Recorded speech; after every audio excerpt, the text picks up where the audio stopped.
Om Swastiastu, Assalamualaikum warahmatullahi wabarakatuh. Salam, Namo Buddhaya, salam kebajikan rahayu, salam harmoni. Yang saya hormati, Profesor Dr. Nyoman Dantes. Yang saya hormati, Profesor Dr. Igede Marguna Yase, MPD. Perkenalkan nama saya Ikadek Tediana Saputra, NIM 2429 04 10 99, kelas H. Kali ini saya akan menyampaikan terkait dengan proposal tesis yang akan saya angkat yang berjudul Pengaruh Model Project Based Learning Berbantuan Media Interaktif terhadap pemahaman konsep IPS siswa SD ditinjau dari minat belajar siswa. Selanjutnya,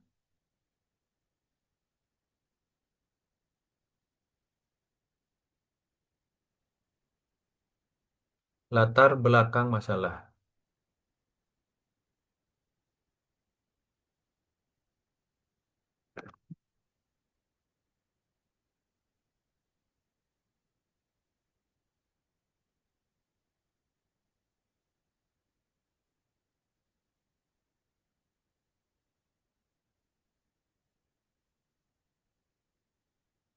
Latar belakang masalah yang pertama, pembelajaran IPS di sekolah dasar masih bersifat monoton dan berpusat pada hafalan, menyebabkan siswa kurang aktif dan tidak memiliki pemahaman konseptual yang mendalam. Yang kedua, hasil belajar siswa kelas 5 di SD Gugus 7 Kecamatan Denpasar Utara, khususnya dalam mata pelajaran IPS menunjukkan capaian yang rendah dan belum memenuhi kriteria ketercapaian tujuan pembelajaran atau KKDK. Yang ketiga, guru masih cenderung menggunakan metode pembelajaran konvensional, kurang memanfaatkan metode inovasi seperti project based learning dan media interaktif yang mendukung keterlibatan siswa secara aktif.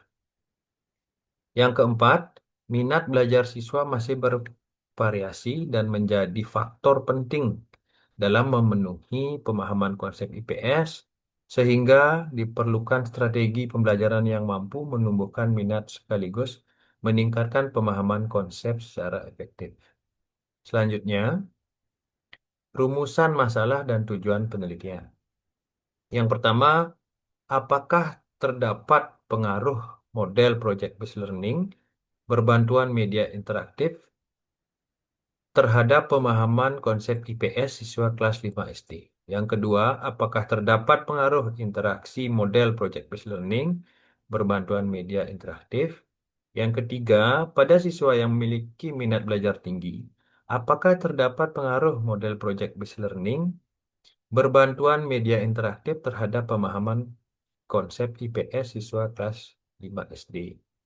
Yang keempat, pada siswa yang memiliki minat belajar rendah, apakah terdapat pengaruh model project based learning berbantuan media interaktif terhadap pemahaman konsep IPS siswa kelas 5 SD? Tujuan penelitian yang pertama untuk mengetahui pengaruh project based learning berbantuan media interaktif terhadap pemahaman konsep IPS siswa kelas 5 SD. Yang kedua, untuk mengetahui pengaruh interaksi model project based learning berbantuan media interaktif.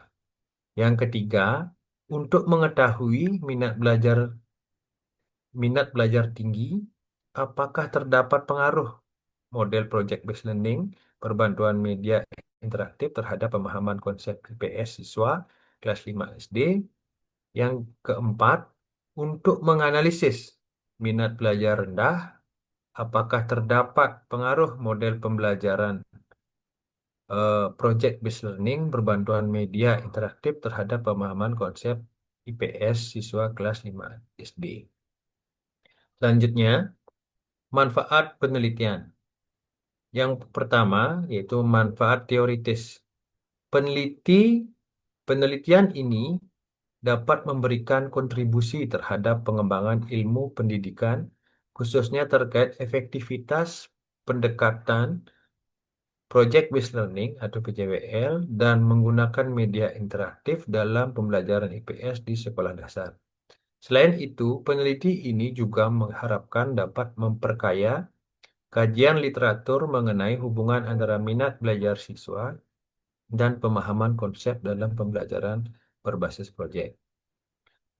Yang kedua, manfaat praktisnya bagi guru menambah wawasan strategi pembelajaran efektif, membantu merancang pembelajaran inovatif dan sesuai karakter siswa.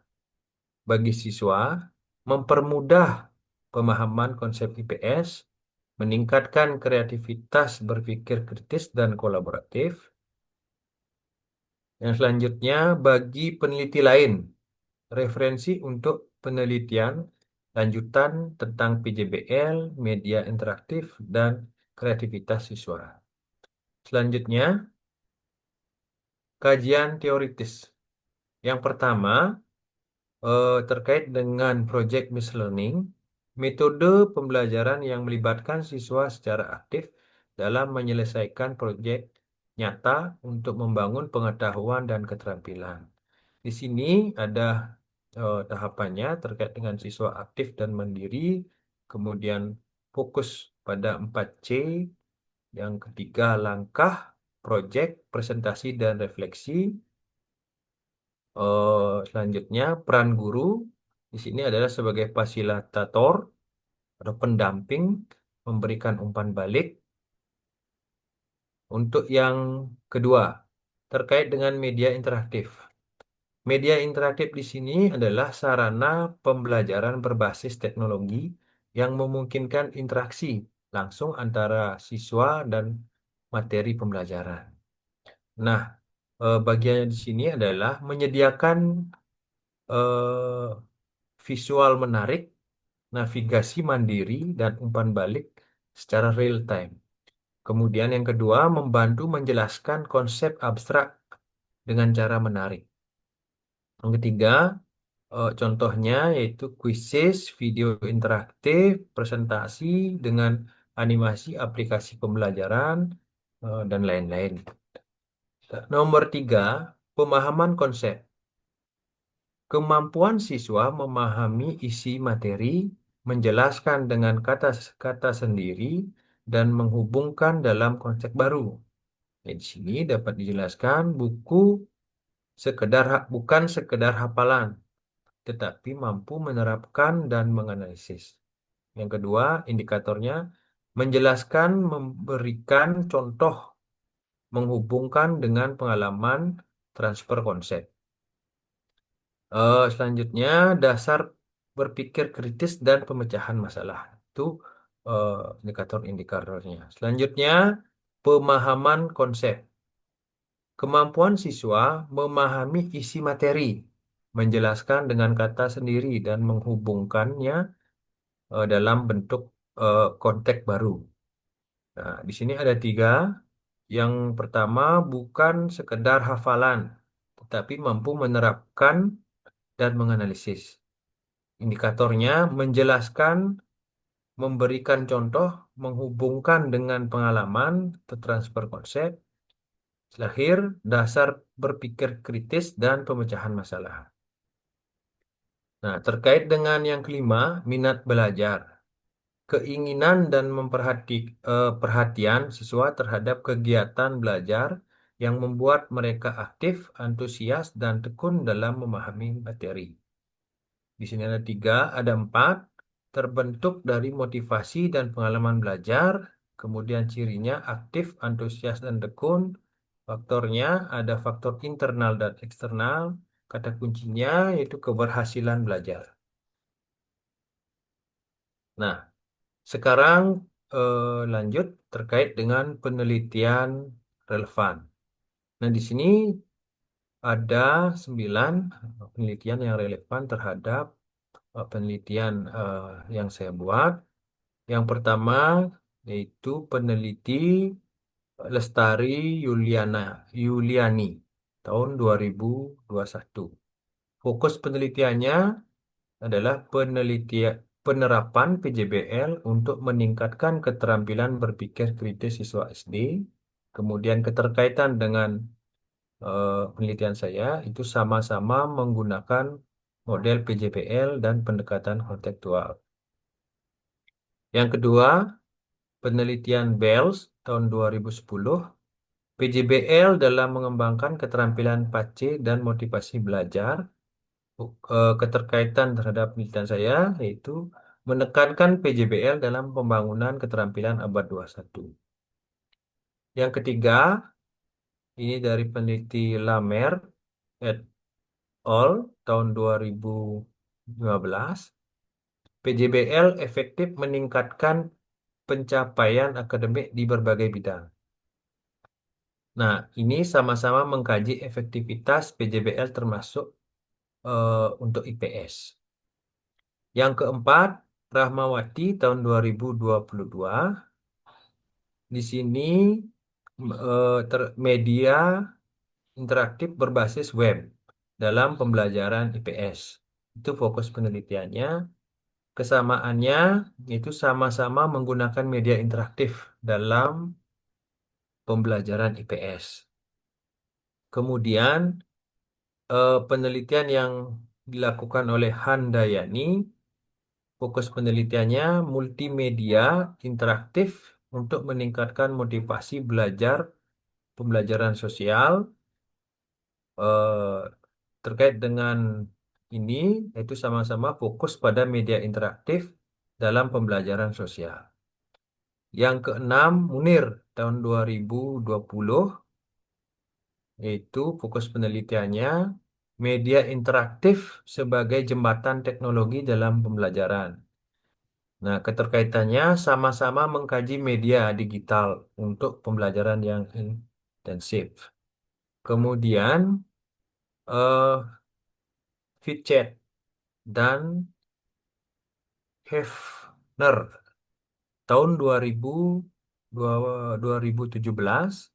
yaitu fokus penelitiannya pendekatan aplikatif dan proyek dalam pembelajaran IPS.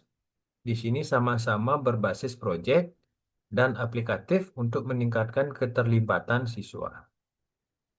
Yang kedelapan, Widya Stuti dan Susanti tahun 2021,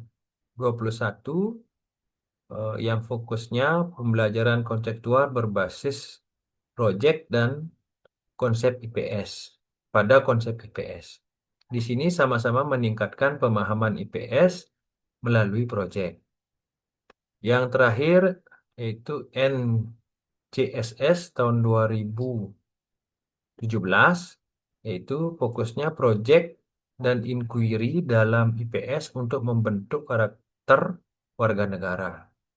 Di sini keterkaitannya adalah sama-sama mengangkat PJBL dalam pembelajaran IPS. Nah, itu yang bisa saya sampaikan terkait dengan penelitian yang relevan. Selanjutnya, metode penelitian. Metode penelitian di sini ada tiga. Yang pertama, jenis penelitian, kemudian lokasi dan waktunya, kemudian subjek atau responden. Yang pertama, jenis penelitian. Penelitian yang saya akan gunakan yaitu penelitian kuantitatif dengan metode eksperimen semu menggunakan desain faktorial 2 kali 2, rancangannya Fox Test Only, control group design, dianalisis dengan ANAVA 2 jalur. Kemudian lokasi dan waktu dilaksanakan di Gugus 7 Kecamatan Denpasar Utara pada semester ganjil tahun ajaran 2025 dan 2000 sampai 2025 2026. Kemudian subjek responden di sini sebanyak 393 siswa kelas 5 dari 13 kelas di 7 SD. Sampel dipilih dengan random sampling berbasis kelas dan dibagi menjadi 4 kelompok melalui undian. Teknik pengumpulan data. Nah, Terkait dengan analisis data, di sini A1 sama dengan kelompok siswa yang mengikuti model pembelajaran based learning berbantuan media interaktif. Yang kedua, A2, kelompok siswa yang mengikuti pembelajaran konvensional. Kemudian Y1, pemahaman konsep IPS. Dan Y2, minat belajar. Analisis data dilakukan dengan teknik ANOVA dua jalur atau two-way ANOVA dan perhitungan efek sign untuk menguji efektivitas model project based learning berbantuan media interaktif terhadap pemahaman konsep IPS ditinjau dari minat belajar siswa. Selanjutnya,